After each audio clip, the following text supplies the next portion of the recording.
Hello students. तो I hope आपकी preparation अच्छी चल रही होगी। कल आपका फिजिक्स का पेपर है, आपने बहुत मेहनत की है। अब बेसिकली आप आपने जितना मेहनत किया है स्टूडेंट, अब उसको आपको रिजल्ट में कन्वर्ट करना है। तो बेसिकली बहुत सारे स्टूडेंट ने मुझसे ये पूछा कि सर मुझे अब ये बताओ कि मेरा प्रेजेंटेशन कैसा होना चाहिए, मैं लिखूं कैसे कि मेरा मैक्सिमम से मैक्सिमम स्कोर आ जाए और मैं मतलब अपने मिस्टेक्स को मैं किस तरह से सही करूं। तो उसके लिए मैंने कोई क्या किया कि ठीक है भाई, एक वीडियो बनाते हैं जिसमें मैं उनको भी बताता हूँ कि कैसी चीजें आपको लिखनी है। ठीक है, तो मेरा टॉपिक ये है last minute paper presentation tip, आपको कैसे पेपर प्रेजेंट करना है। तो सबसे पहली बात, आपको ये तो पता है कि सर आंसर लिखना है, बट क्या होता है ना कि आंसर लिख कर ही सिर्फ मार्क्स नहीं आएंगे, कुछ चीजें आपको पता होनी चाहिए। ठीक है ना, क्योंकि एग्जामिनर जब चेक करता है तो वो कुछ चीजों को नोटिस करता है। उसको पता है कि मुझे बहुत सारी कॉपियां चेक करनी है, तो बेसिकली वो कुछ चीजों को चेक करता है। अगर वो आपके अंदर क्वालिटी में रहता है तो वो आपको फुल मार्क्स देके चला जाता है। तो लिखने का भी एक तरीका होता है, एक स्टाइल होता है कि कैसे आपको लिखना है और कैसे आपको उससे अच्छे से कवर अप करना है। तो मैंने क्या किया कि उस सारे इंपॉर्टेंट पॉइंट जो एग्जामिनर उस कॉपी के अंदर देखना चाहता है वो सारी चीजें मैं आपको बताता हूँ। आप उसको फॉलो कीजिए, चाहे वो फिजिक्स का पेपर हो चाहे वो कोई भी पेपर हो। मैं गारंटी देता हूँ आपके स्कोर आपने जितना सोचा होगा उससे अच्छे ही आएंगे। क्लियर है? तो कुछ पॉइंट्स मैं आपको बताता हूँ। सबसे पहला पॉइंट है स्टूडेंट, आंसर राइटिंग। अब देखिए, आप आंसर तो लिख देते हो बट आंसर राइटिंग में एग्जामिनर कुछ इंपॉर्टेंट पॉइंट्स को ढूंढता है। ठीक है ना, तो वो इंपॉर्टेंट पॉइंट्स को आपको क्या करना है, अंडरलाइन। क्या करना है आपको, अंडरलाइन।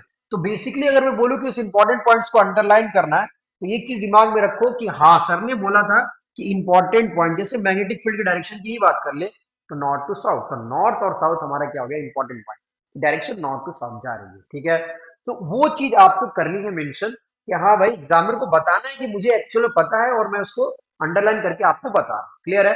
तो आंसर राइटिंग में आपको आंसर तो लिखना ही है लेकिन इंपॉर्टेंट पॉइंट्स को अंडरलाइन करना है। ठीक है, मेंशन करना है। ओके, नेक्स्ट है रफ वर्क। रफ वर्क का बहुत ही बड़ा कंसेप्ट आता है। इसमें क्या होता है स्टूडेंट कि आपको रफ वर्क करने का तरीका नहीं पता है। आप क्या करते हो, जैसे मान लो कोई क्वेश्चन सॉल्व कर, आप कोई भी क्वेश्चन सॉल्व करोगे तो उसमें ये होता है कि जैसे मैं किसी एग्जांपल ले लूं, मैंने बोला एक क्वेश्चन अगर आप सॉल्व करते हो तो आप उसका एक रफ पेज, पूरा पीछे का एक रफ पेज कवर अप कर लो और उसमें सेक्शन को डिवाइड कर दो। इस तरह से सेक्शन डिवाइड कर दो और हर सेक्शन में क्वेश्चन लिख दो कि हाँ भाई, ये आपका पहला है, ये आपका दूसरा है, ये आपका तीसरा है, ये आपका फर्स्ट सेकंड थर्ड फोर्थ, इस तरह से सेक्शन डिवाइड करके उस लास्ट वाले पेज पर डाल दो, ताकि जब आप क्वेश्चन सॉल्व कर रहे हो और अगर ये क्वेश्चन नहीं भी आया तो उसका जो रफ पार्ट है वो इस बॉक्स के अंदर है। जैसे ही आप पेपर सॉल्व कर लो और लास्ट में बाद जब जाके चेक करो तो आपको ये रफ पार्ट में वो सेक्शन दिखाई दे और फटाक से आप कहो कि अच्छा मैंने यहाँ छोड़ा था, मैं इसका आगे कर लूंगा। और बेसिकली बच्चे क्या करते हैं, सारे क्वेश्चन के सारे रफ वर्क को क्या करते हैं, एक जगह मिक्स कर देते हैं। फिर बाद में वो ढूंढने लगते हैं कि अरे मैंने इसका रफ कहाँ किया था, मैंने इसका रफ कहाँ किया था, फिर वो दोबारा कैलकुलेट करने लगते हैं। तो आपको ये काम नहीं करना है। आपको सेक्शन डिवाइड करना है लास्ट पेज पे, रफ पेज पे, और वहां पर जो भी न्यूमेरिकल का पार्ट है, न्यूमेरिकल का क्वेश्चन लिख दीजिए, सेक्शन का क्वेश्चन लिख के वो जगह उतने में करिए। नहीं हो रहा है तो जगह छोड़ दीजिए कि हाँ भाई आगे करूंगा, मैं पहले मैं अपने पेपर को सॉल्व कर लेता हूँ। क्लियर है?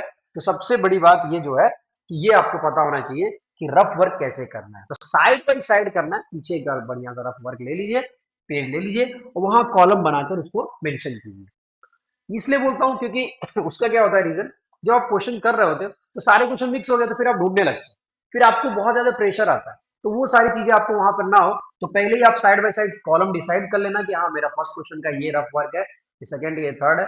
जब आप नहीं कर पाओगे तो आगे जाके बाद में उसको देख लेना, फिर दोबारा कर लेना, बट उससे क्लियर रहेगा कि हाँ मैंने यहाँ तक किया था, तो दोबारा वो पूरा क्वेश्चन करना पड़ेगा। ठीक है।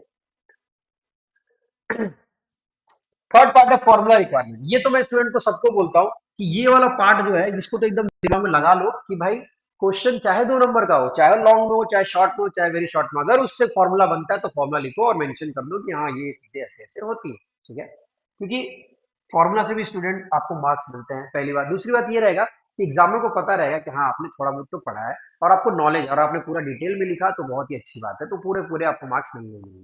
ठीक है, तो फॉर्मूला का रिक्वायरमेंट बहुत जरूरी है। जैसे मैं एक एग्जांपल ले लूं, resistance is equal to rho L by A. ठीक है, तो resistance is equal to rho L by A. अब यहाँ पर रेजिस्टेंस आर है, आर क्या है, resistance, rho resistivity, L length, A area, ये सारी चीजें मेंशन कर दीजिए। अगर लॉन्ग में तो डिटेल में बताइए, अगर शॉर्ट में तो उसको उतना ना बताइए, कम में बताइए, लेकिन फॉर्मूला लिखना आपको मस्ट है। So very very important, formula requirement बहुत ज्यादा इंपॉर्टेंट है। ठीक है, थर्ड पार्ट है MCQ with full answer writing. आप एमसीक्यू लिखते हो तो एमसीक्यू में ऑप्शंस लिखते हो, होता क्या है कभी कभी ऑप्शंस में मिस कंफ्यूजन होता है और फिर वो सारी चीजें गड़बड़ हो जाती है। तो आपको एमसीक्यू देखिए, आप आंसर लिख के भी छोड़ोगे ना, तो भी ऑप्शंस के साथ भी लिख के छोड़ोगे तो भी आंसर नंबर मिलेंगे। बट मैं ये बोलता हूँ कि ऑप्शन के साथ जो उसका आंसर है वो भी लिख दो। जैसे मान लो ऑप्शन नंबर बी, इसका आंसर था रेजिस्टेंस, तो लिख दो बी रेजिस्टेंस। उससे ये होगा कि आपको कंफ्यूजन नहीं होगा। हाँ भाई, मैंने एकदम सही आंसर लिखा था। नहीं तो बाद में ये होता है कि आगे पीछे ऊपर नीचे हो जाएगा, कुछ क्वेश्चन के आंसर नीचे आ जाते हैं, नीचे ऊपर हो जाते हैं, फिर बाद में आपको सिर्फ और सिर्फ रिग्रेट रहेगा। तो ये काम करने से अच्छा है कि आप जो भी आंसर है उसको लिखो और उसके आगे का आंसर भी लिख दो कि option number A register. Clear है? तो ये पार्ट भी आपका काफी इंपॉर्टेंट होगा एमसीक्यू में। ठीक है, नेक्स्ट है डायग्राम का रिक्वायरमेंट। देखो, डायग्राम का रिक्वायरमेंट जिस तरह से फॉर्मूला का इंपॉर्टेंट है उसी तरह डायग्राम की रिक्वायरमेंट है। अगर वहां डायग्राम है, स्पेशली बायोलॉजी में डायग्राम है, केमिस्ट्री में जहां लग रहा है कि हाँ भाई बनाना चाहिए, तो वहां पर, या फिर फिजिक्स के जैसे भी न्यूमेरिकल्स में आपको लग रहा है कि रेजिस्टेंस के लिए डायग्राम बना लेना चाहिए, मैग्नेटिक फील्ड के लिए डायग्राम बना लेना चाहिए, तो आप बनाइए, क्योंकि डायग्राम से भी आपके मार्क्स बनने हैं। पहली बात ये। दूसरी बात ये, जब एग्जामिनर डायग्राम को देखता है तो वो समझ जाता है कि बच्चे ने पढ़ाई की। तो बेसिकली आपका डायग्राम रिक्वायरमेंट इंपॉर्टेंट है, तो ये आपको करना ही चाहिए, चाहे वो क्वेश्चन कैसा भी हो। छोटा हो तो भी बनाइए, लेकिन छोटा सा बना के एक्सप्लेन कर दीजिए। क्लियर है? Section mixing problem, section mixing ना करें। Section A B C D अलग अलग सेक्शन रखें। अगर हो सके तो जो सेक्शन पहले आता है पहले उसको क्लियर कर ले, उसके बाद ही सेक्शन दूसरे सेक्शन पे जाएं। और नहीं हो रहा है तो सेक्शन को मिक्स ना करें। उससे क्या होता है कि एग्जामिनर को भी प्रॉब्लम होती है और आपको भी, जब आप पेपर दे रहे होते हो तो आपको भी क्वेश्चन को इधर उधर चेक करने में प्रॉब्लम होती है। तो सेक्शन मिक्सिंग को ना करें, प्रॉब्लम ये क्रिएट हो जाए। अगर ये प्रॉब्लम क्रिएट होता भी है तो इसको इस तरह से हैंडल करें कि आपको आगे वाले क्वेश्चन में कोई इफेक्ट ना पड़े। होता ये है, जब आप पेपर सॉल्व कर रहे होते हो तो आपका पीछे का क्वेश्चन अगर आपका आधा रहा तो आप आगे के क्वेश्चन में पूरा फोकस नहीं रहता, आप पीछे क्वेश्चन को सोच रहे होते हो। तो उससे क्या होता है कि आपका आगे वाला क्वेश्चन का भी जो भी रिजल्ट आने वाला वो भी खराब होता है। ठीक है ना? तो सेक्शन मिक्सिंग प्रॉब्लम, सेक्शन को अलग अलग रखें और सही से प्रॉपर मेंशन करें। Section A, section B, question number 2 answer ये, section C question number 3 answer ये। तो इस तरह से पूरा डिटेल में मेंशन करें और अपने दिमाग में ये रखिए कि हाँ, हमें मिक्स नहीं करना। क्लियर है?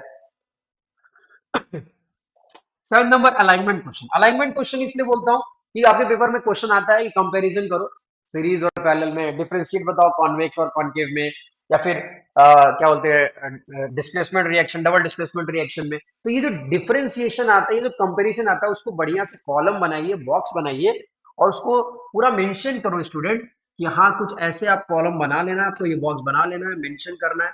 यहाँ पर मान लो आपने सीरीज का कर दिया, ये मान लीजिए आपने सीरीज के लिए कर दिया और ये आपने पैरेलल के लिए कर दिया।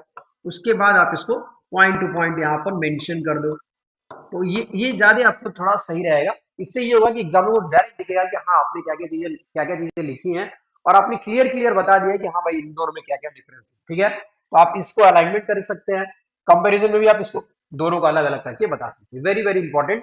अब ये भी डिपेंड करता है कि क्वेश्चन कितने मार्क्स का है। अगर 2 मार्क्स का तो 4 पॉइंट लिखिए, 5 मार्क्स का, 2 मार्क्स से ज्यादा मार्क्स का तो कम से कम 5 से 6 पॉइंट लिखिए अकॉर्डिंग टू देयर मार्क्स। ठीक है?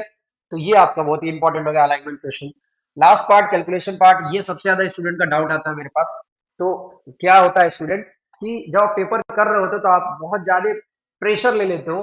तो कैलकुलेशन वाले पार्ट में जैसे ही आए, देखो, जो फॉर्मूला बेस्ड क्वेश्चन आएगा उसमें नो डाउट कोई इशू नहीं है, आप बैक कर सकते हो, v equal to I into R, I equal to V by R, वहां कोई कैलकुलेशन नहीं है।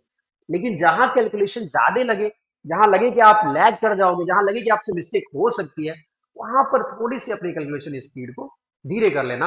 बिकॉज अगर आपने स्पीड बढ़ाई तो रॉन्ग होने की चांसेस ज्यादा हो जाएंगे। ठीक है? तो सारा का सारा जो भी एफर्ट आप करेगा वो बेकार हो जाएगा। दैट्स वाई आपको जो कैलकुलेशन वाला पार्ट जैसे दिखे कि नहीं भाई, यहाँ कैलकुलेशन बहुत ज्यादा लगने वाली है, तो अपने आप को थोड़ा सा स्लो डाउन करना।